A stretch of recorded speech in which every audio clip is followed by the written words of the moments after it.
Bienvenida, bienvenido a El Arte de Existir, el podcast de Jorge Sentner.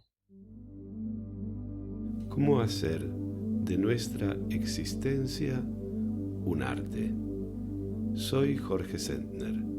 Gracias por acompañarme en el episodio número 38 de El Arte de Existir.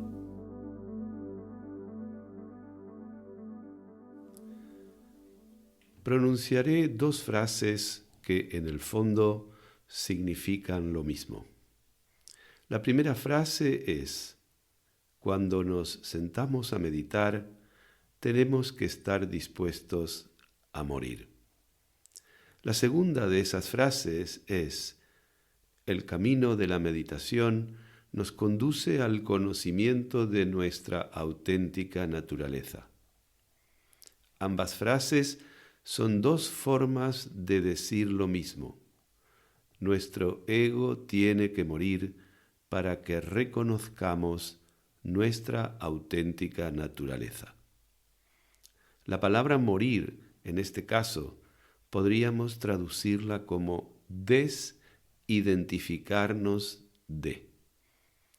Visto desde esta óptica, la palabra muerte es sinónimo de iluminación. Los seres humanos tenemos, pues, la capacidad de morir infinitas veces en la medida en que nos desidentifiquemos del ego, de instante en instante. Cada instante es una oportunidad para morir, o lo que es lo mismo, para entrar en contacto con nuestra auténtica naturaleza, para sabernos, para tomar conciencia de yo soy. Sin embargo, cuando abordamos el tema de la muerte, del suicidio, de la muerte por enfermedad, de la muerte por accidente, aparentemente hablamos de la muerte física que conlleva la muerte psíquica, la muerte del ego. Vivimos identificados con el ego y tememos a la muerte del ego, porque no nos sabemos en una dimensión que trascienda lo psíquico, que trascienda la dualidad. Cuando nos sentamos a meditar, entramos en el silencio, nos entregamos a la quietud y traemos nuestra atención al instante presente. El instante presente nos da acceso a una conciencia no dual. Nos damos cuenta entonces de que todo es ahora. En el momento de nuestro nacimiento era ahora. En el momento de grabar este podcast es ahora. Y el día de nuestra muerte será ahora. Nada ocurre en otro momento que ahora, en ese tiempo presente eterno del acontecer. Desde esta conciencia no dual podemos preguntarnos: ¿cuándo ha terminado mi nacimiento? De la misma manera podemos preguntarnos: ¿cuándo ha empezado mi muerte? Todo es ahora. Vida y muerte no son dos, sino dos grados distintos de lo uno, de lo mismo. Si lo vemos como dos cosas diferentes, nos asalta el miedo. Queremos vivir y no queremos morir. Nos rebelamos contra la finitud. Nos rebelamos contra nuestra propia condición de humanos. El suicida no encuentra otra salida para su sufrimiento. Si pudiera desidentificarse de su drama, no se suicidaría. Entre el meditador y el suicida hay una cierta fraternidad. Ambos buscan liberarse de su yo psicológico y ambos están dispuestos a morir. La diferencia radical está en que el meditador, desde esa disponibilidad, le dice sí a la vida. En todas las tradiciones espirituales se invita a mirar a la muerte a los ojos, a caminar del brazo con ella. Pero nosotros usamos mil artimañas para vivir negando a la muerte, como si la muerte no fuera con nosotros, como si la muerte fuera siempre algo que le ocurre a los demás. Y así, evitando traer la muerte a nuestra conciencia, nos desconectamos de la vida, nos alienamos. La estrategia más común de esta evitación es vivir creyéndonos especiales, es decir, vivir identificados con el ego, con sus historias, con sus carencias, con sus traumas, con sus problemáticas y con su continua búsqueda de realización jamás alcanzada. Da igual si nos creemos especiales por superiores o por inferiores, por súper exitosos o súper fracasados. Invertimos ingentes cantidades de energía psíquica en negar la muerte y así vivimos dominados por el miedo. Cada instante nos ofrece la oportunidad de reconocer nuestra auténtica naturaleza, de alcanzar la conciencia de yo soy. Cada instante nos ofrece la oportunidad de alcanzar nuestra liberación y así vivir, encarnar la energía del amor. Y solo el amor puede liberarnos del miedo. Solo la aceptación de la muerte puede liberarnos del miedo a la muerte.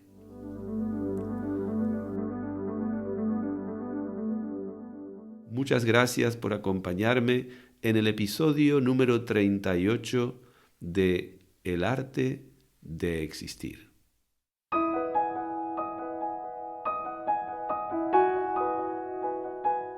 Y ahora, Jorge te abre su espacio de consultor existencial. En la consulta, te propone mapas y caminos posibles para evitar el sufrimiento inútil en tu diario vivir. Escribe a la consulta. Comparte con generosidad tus dudas, que son las dudas de todos. Coordina y presenta David Carneiro. Jorge, para hoy nosotros tenemos algunas preguntas más para la consulta. Y la primera pregunta, Jorge, nos ha venido de Núria. Olá, Jorge, yo tengo 62 años, mi nombre es Núria. Yo estoy bien, pero no puedo alegrarme de nada, porque tengo un miedo terrible a la muerte. Estoy pensando todo el día en cómo y cuándo moriré. Yo soy viuda y hace 2 años que mi esposo falleció. Puedes vivir cómodamente y permitir distracciones, pero los pensamientos a la muerte te persiguen, tanto que te hundes en la depresión y el rechazo sin fin. Recuerdo, Jorge, que cuando yo era joven, yo ya era hipocondríaca. Siempre temía estar enferma y morir. Ha sido, por lo visto, una obsesión a lo largo de mi vida. ¿Cómo puedo, Jorge, saber que hay que morir, pero sin tanta angustia y amargura? ¿Volveré a encontrar la paz mental de nuevo? Gracias, David. Creo que en otras consultas anteriores hemos ya hablado de la finitud como una de las limitaciones existenciales del ser humano. Es decir, que nosotros, en nuestra experiencia como humanos, nos confrontamos a la finitud de las cosas y sobre todo a la finitud de nuestra propia vida. También hablamos, y Núria de alguna manera lo refleja, que cuando nosotros nos resistimos a aceptar la finitud, es decir, cuando nos resistimos a aceptar plenamente la condición humana, seguramente iremos hacia la angustia y la depresión. Yo personalmente pienso que toda nuestra experiencia como humanos no es más que un proceso de lenta aceptación de nuestra condición. Quiero decir con esto que todas las experiencias que vamos atravesando desde que nacemos, tienen de alguna manera el sentido de proponernos oportunidades para que nosotros, de momento a momento, vayamos abrazando nuestra condición humana. La condición humana sabemos que es bastante miserable en el sentido de que es finita, de que experimentamos soledad, de que todo el tiempo estamos constatando nuestra imperfección, de que todo el tiempo estamos constatando que nuestra experiencia se despliega en el plano de lo condicionado, de que para casi todas las cosas que queremos hacer estamos limitados en nuestra libertad. Y esto nos confronta, nos hace pasar pruebas. Cuando nosotros nos resistimos a la finitud o a la solitud o a la imperfección o a la responsabilidad, lo registramos en nuestro propio organismo como un malestar, como una depresión, como una angustia, los ataques de ansiedad, etcétera, etcétera. De allí que algunas veces hemos dicho que limitarnos a registrar en nosotros nuestra exclusiva condición de humanos nos dificulta el sobrellevar la experiencia. Y yo creo que por eso desde el principio de los tiempos, los humanos hemos buscado en nosotros alguna dimensión que trascienda esta condición. Y de allí las creencias religiosas, la invención de cosmovisiones o cosmogonías con algún elemento trascendente, llámale divino. Y si tú te detienes a observar, verás que hay muchísimas de esas que se llaman religiones. Religiones en el sentido quiere decir de religar, de reconectarnos con una dimensión que trasciende lo humano. Esto, claro, hay individuos que nacen en una cultura donde se tiene adquirida esta dimensión trascendente. Eres bautizado, vives dentro de una narrativa que te da, de alguna manera, un alivio, porque hay una explicación, porque hay una esperanza, muchas veces de un más allá, de un cielo, de un después de la muerte, que es visto muchas veces como renacimiento, que es visto como un viaje hacia una eternidad maravillosa, etcétera, etcétera, etcétera. Todos conocemos estas cosas y para quienes han nacido y crecido en este tipo de narrativa, yo supongo que la muerte les significa una angustia menor. Yo personalmente no he nacido ni he crecido en una narrativa de ese tipo y por lo tanto no puedo testificar de cómo es vivir con esa certeza de un más allá o esa certeza que imagino proporciona una paz, pero que en el fondo no deja de ser una narrativa que te invita a aceptar la finitud. Y hay muchas narrativas que por distintas vías te llevan a aceptar la finitud. Está claro que en el caso de Nuria, eso parece que no está. Ella carece de alguna narrativa y entonces la finitud, la muerte, aparece en su imaginación como un horror absoluto. Lo primero que quiero decir en este sentido es que el miedo a la muerte es una de los temores más comprensibles en un ser humano.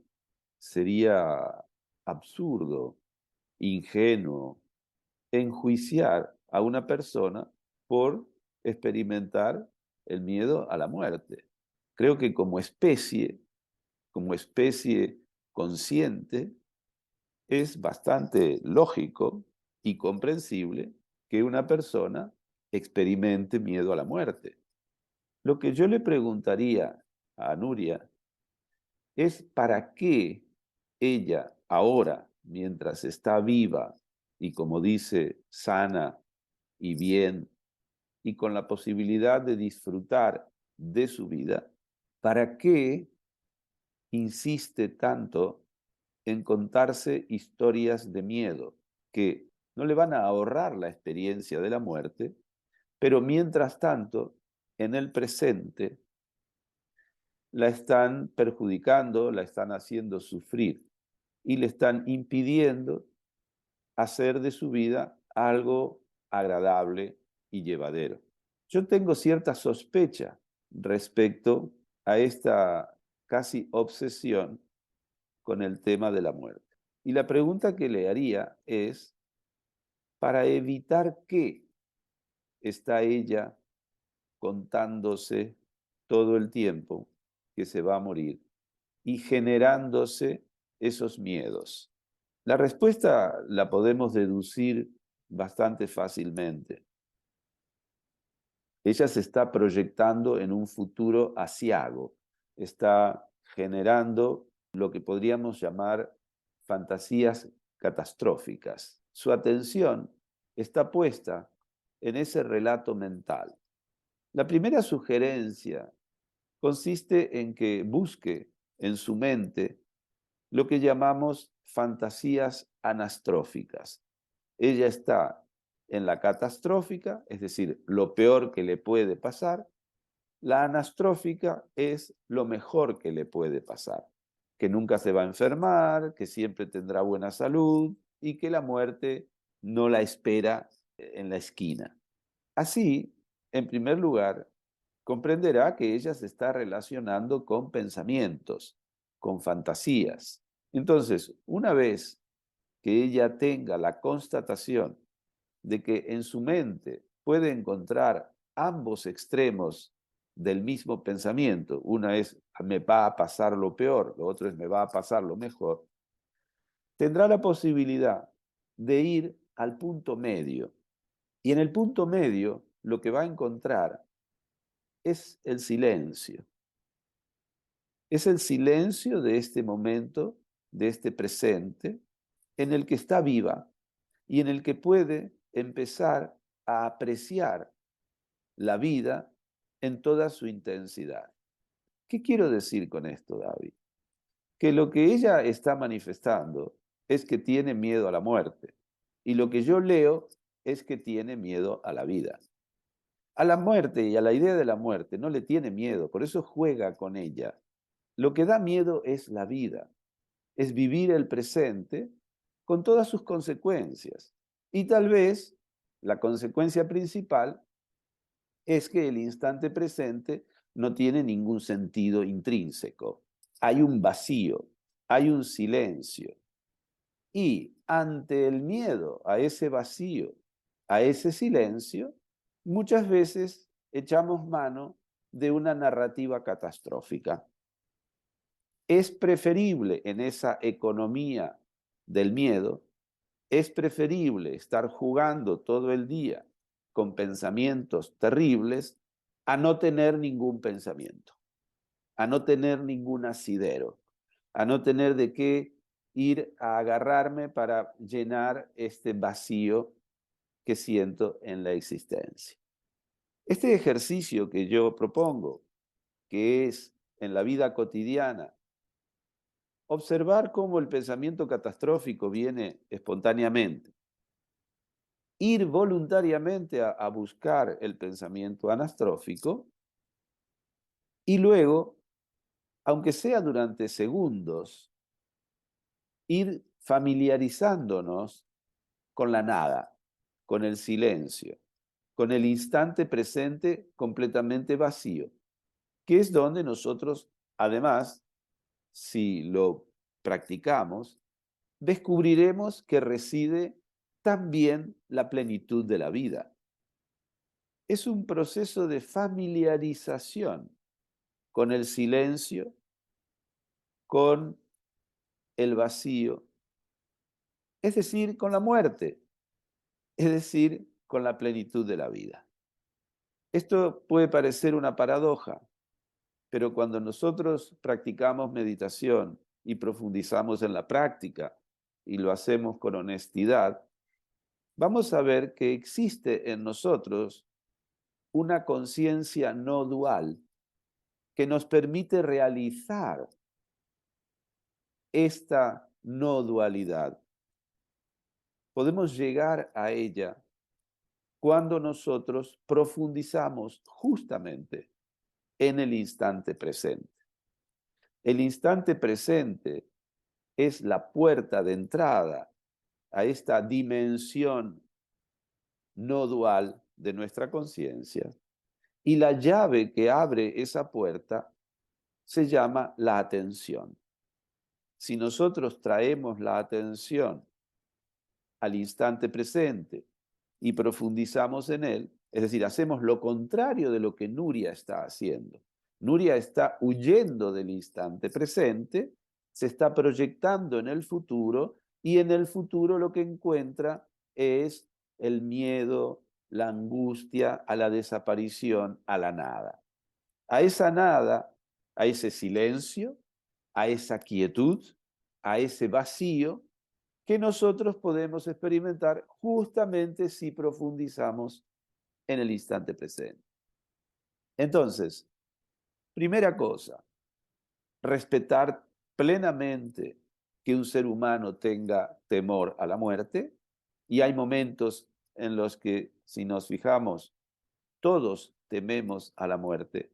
Y yo quiero añadir que es muy sano el temor a la muerte, en el sentido de que gracias a que tememos a la muerte, podemos cerrar el gas cuando nos vamos a dormir, tener cuidado cuando nos acercamos a un abismo. Bueno, hay miles de situaciones en las que el temor a la muerte nos lleva a tener conductas responsables, equilibradas, y lo vemos todo el tiempo cuando presenciamos la actitud de personas temerarias que no tienen miedo a la muerte, porque o han bebido o han tomado algo o simplemente están condicionados por alguna situación que los lleva a adoptar actitudes temerarias.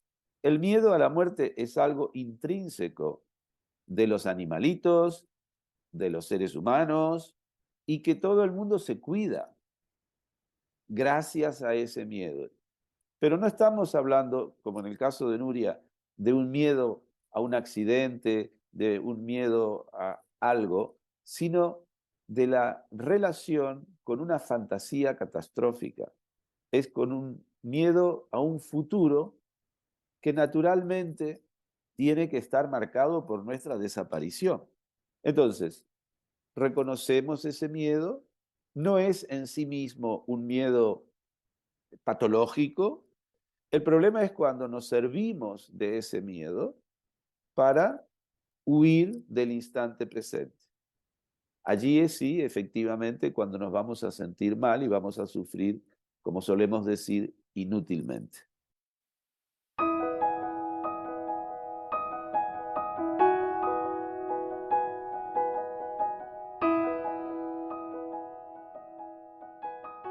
Nosotros tenemos también una pregunta de José de Cantabria. Llevo, Jorge, muchos años en terapia.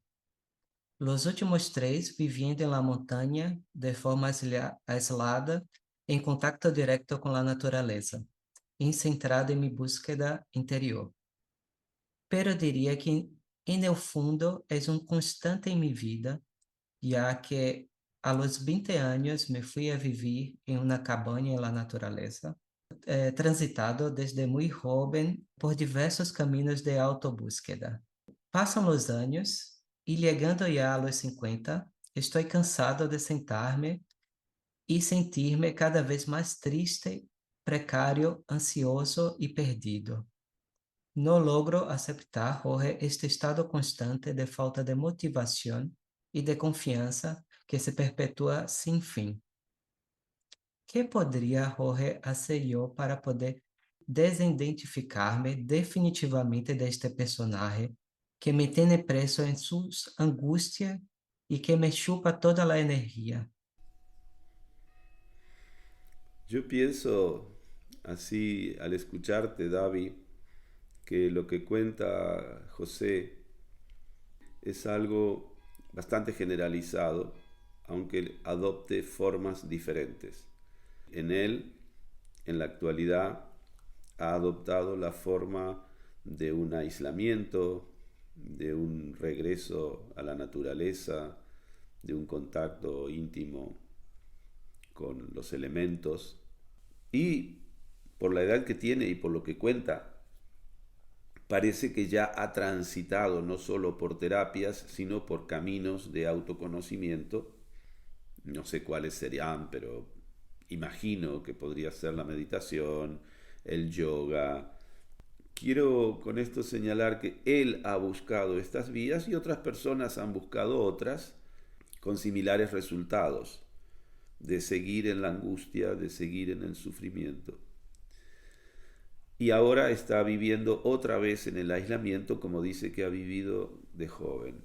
Esto nos remite a un tema que nosotros hemos abordado ya otras veces en la consulta, que es el tema de la intención. ¿Con qué intención hacemos las cosas? Porque de las palabras de la carta que escribió José, nosotros podríamos deducir que no ha encontrado la fórmula, que no ha encontrado el qué, ha probado diferentes cosas y no le ha dado resultado. El problema seguramente radica en que siempre las ha buscado desde el mismo lugar, con la misma intención. Hagas lo que hagas, si tú lo haces con la intención que te dicta tu ego, lo que vas a conseguir es siempre lo mismo.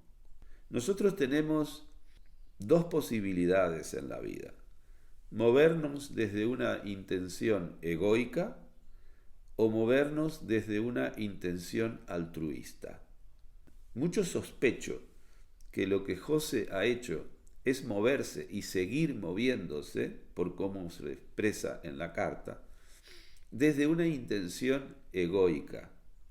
Tú puedes hacer meditación desde una intención egoica, puedes hacer yoga desde una intención egoica y puedes ir a los pies de un maestro iluminado desde una intención egoica. Y lo más seguro es que no saldrás de tu sufrimiento, sino que al contrario estarás realimentándolo constantemente. Y también puedes pasar muchos años en terapia sin encontrar la manera de trascender tu ego, es decir, de cambiar la intención con que vas a terapia y con que haces el trabajo terapéutico.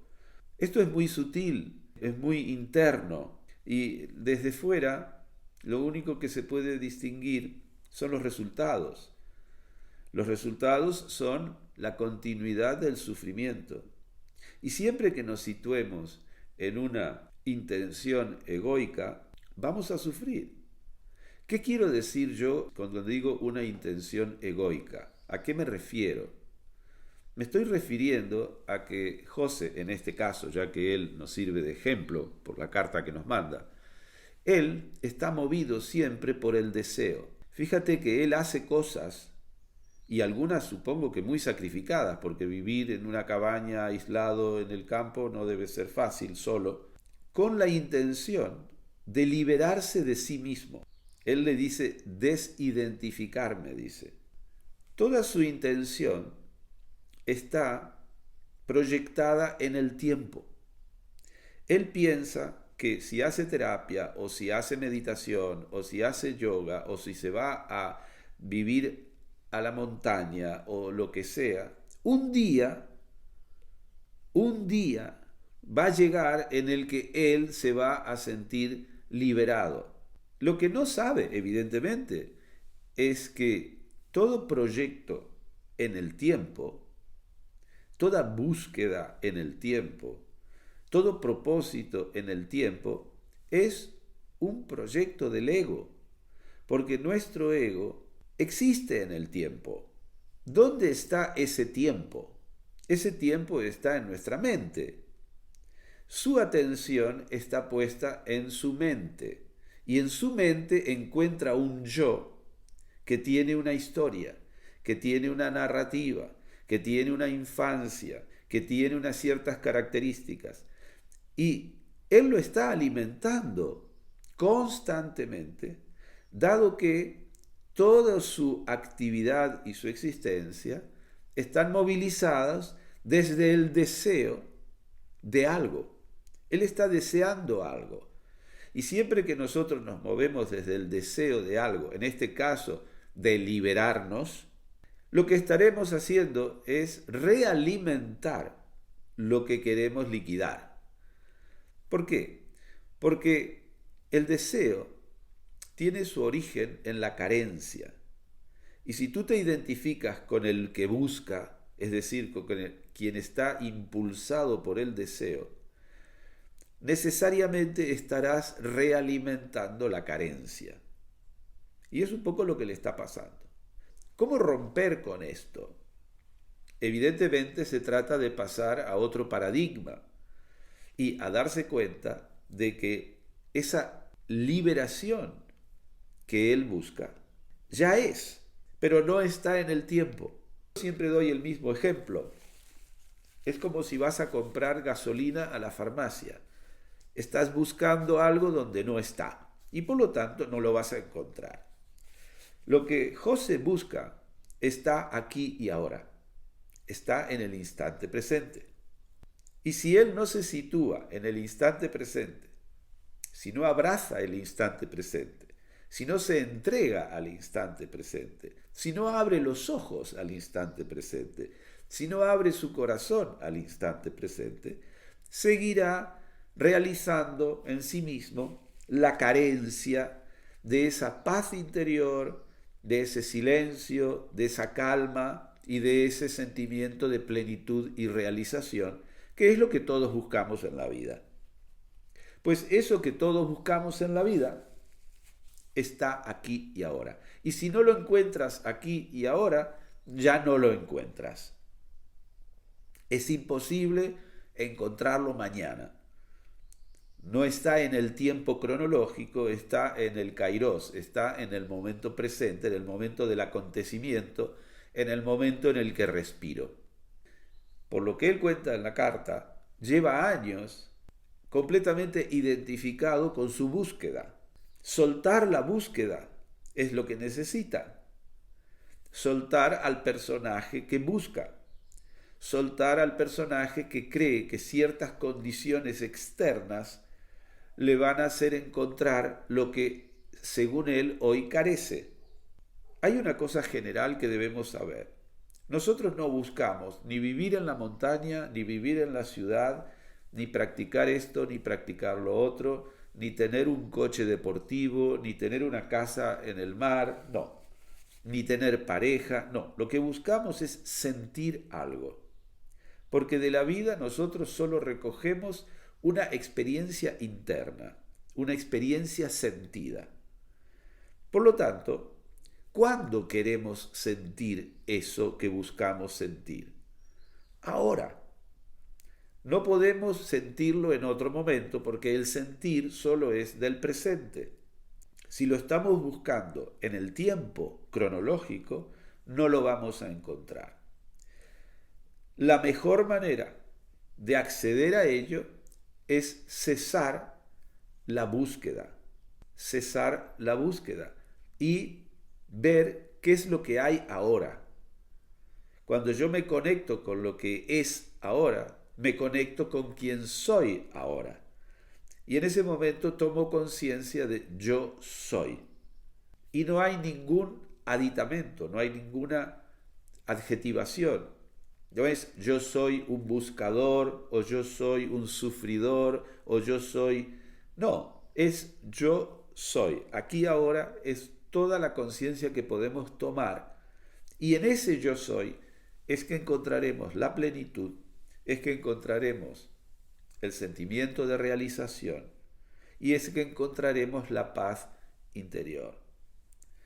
Por lo tanto, el ejemplo que nos da José es muy, muy interesante por lo generalizado que es. Aunque parece muy singular por la opción aparente de irse a la naturaleza, de hacer una vida muy singular y muy diferente, de apartarse del mundo, evidentemente es muy representativo de la intención con que muchas veces nos movemos en el mundo.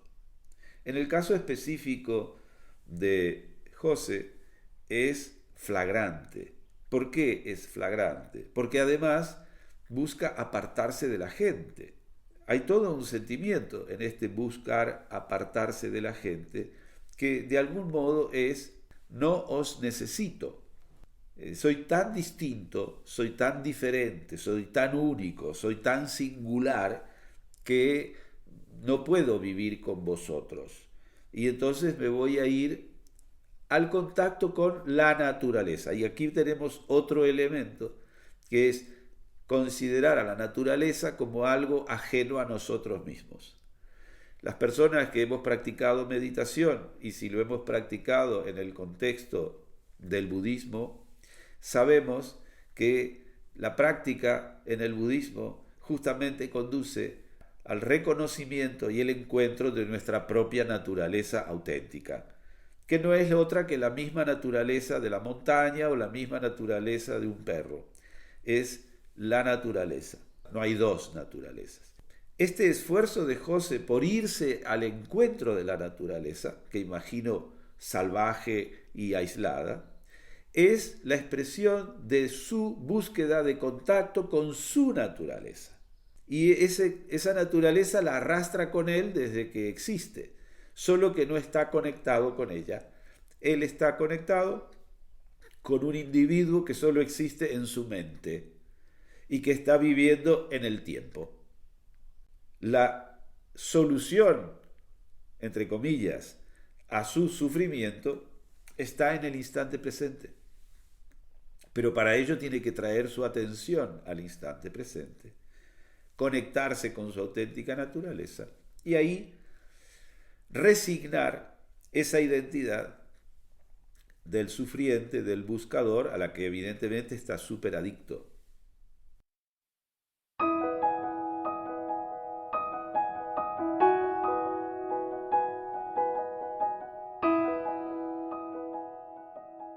La otra pregunta que tenemos, Jorge, es de Carmina, de 32 años, de Barcelona. Aunque no lo practique, soy una admiradora del yoga y estoy convencida de su importancia, sobre todo para esta época de ansiedad. Mi primera pregunta, Jorge, es si devemos asociar el yoga ou qualquer outra prática de autoconhecimento com alguma religião ou com alguma doutrina. E a segunda pergunta é acerca de la tendência que eu identifico e que me parece um tanto obsessiva a seguir a lo que os hindúes chamam no yoga de guru ou qualquer outro tipo de maestro. E se isto não cria uma peligrosa dependência hacia eles. Muchas gracias, Jorge, por su orientación, Carmina. Bueno, Carmina nos está también dando un buen ejemplo de que ella prefiere tener un análisis y una crítica mental de algo en lugar de meterse a practicar. Eso es un mecanismo de defensa bastante generalizado y en el fondo lo que está ocultando es la búsqueda de algo perfecto, es decir, de una Carmina perfecta, de una Carmina ideal. En su primera pregunta es un temor que se repite en la segunda pregunta a la dependencia de un dogma o a la dependencia de una institución y después a la dependencia de una persona, de un maestro. ¿Ella de qué nos está hablando en última instancia? Nos está hablando de la libertad. Ella no entra en la práctica por miedo a aparentemente perder su libertad.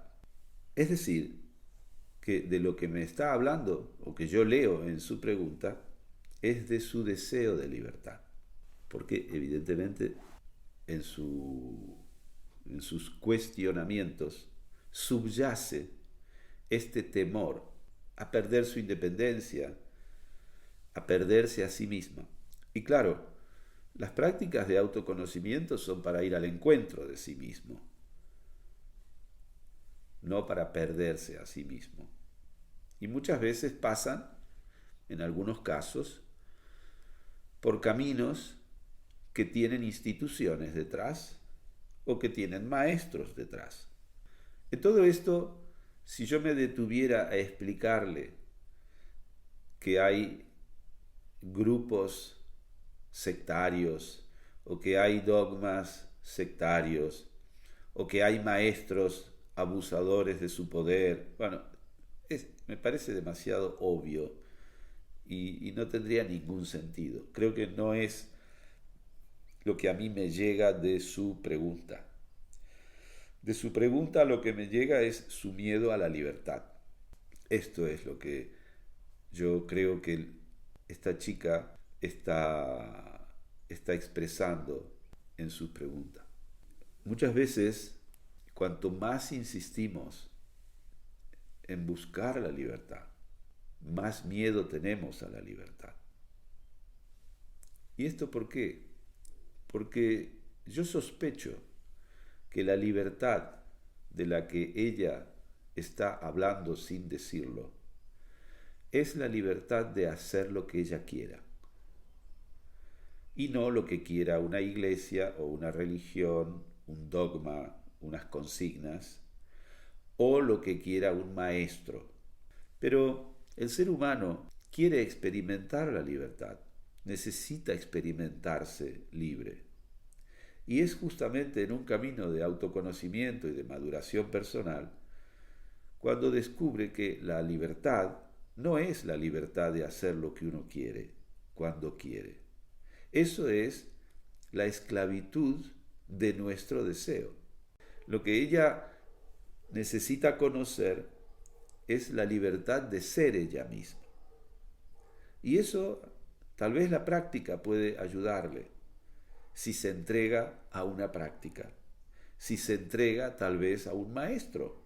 La libertad es la libertad de esa falsa identidad que está a la defensiva. Nosotros la solemos llamar el ego.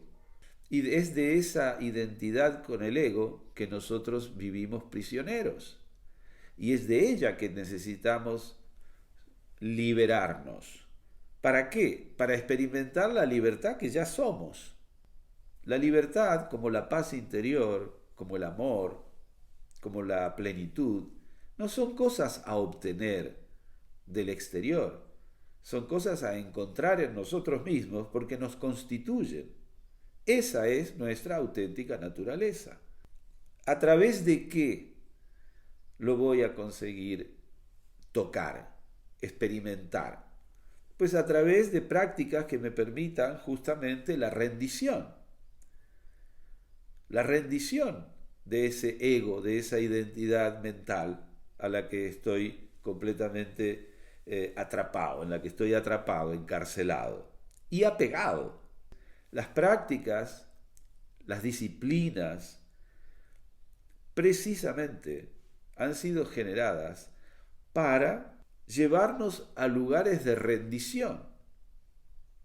Cuando nosotros nos rendimos con disciplina a una práctica, y que puede estar encarnada durante un cierto tiempo en un maestro, es cuando nos damos cuenta que estamos en el camino hacia el encuentro con el verdadero maestro, que es nuestro maestro interior. No ese gurú que nos da clases de yoga o que dirige la meditación o que hace un satsang y nos explica todo porque se ha iluminado y tiene un conocimiento.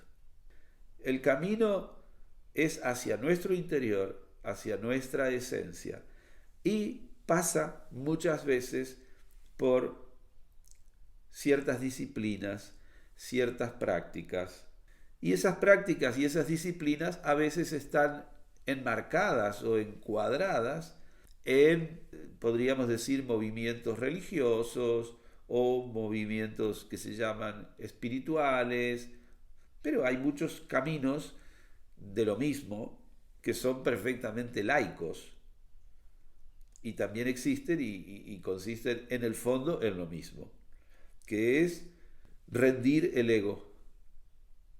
Rendir el ego. Hay una frase en el sufismo que es muy radical y que es bastante expresiva de esto, y dice: entrégate a tu maestro como te entregarás a tu mortaja, es decir, al lienzo en el que te van a envolver cuando mueras. No es ponte a disposición del maestro en el sentido me vuelvo su esclavo, es rindo mi ego. Muchas gracias, Jorge. Muchas gracias por su aclaración y por las respuestas. Y hasta pronto. Hasta la próxima. Muchas gracias, David, como siempre. Hasta muy pronto.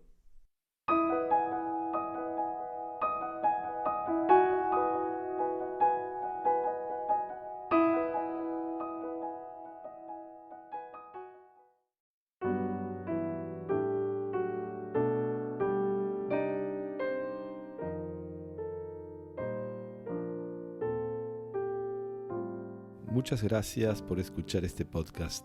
Tu presencia completa el sentido de nuestro trabajo en el arte de existir. Un nuevo episodio estará a tu disposición en 15 días.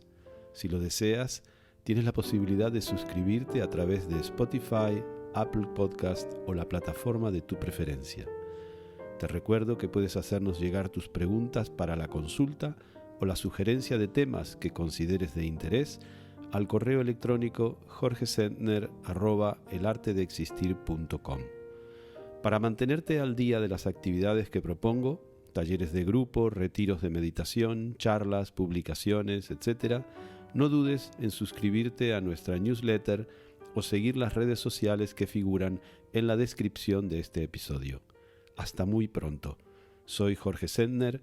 Ojalá que este podcast sea una fuente de inspiración en tu propósito de hacer de tu vida un arte, el arte de existir. El arte de existir. Mesa de redacción, David Carneiro. Música y edición de sonido, Antonio Mazzei. Imágenes y grafismo, Mariona Cabaza y Laura Creschel. Redes sociales, Laura Creschel y Martín Sentner. Producción y coordinación general, Bruno Gargiulo. Locución, quien les habla, Nujavi Ramírez. Dirección y presentación, Jorge Sentner.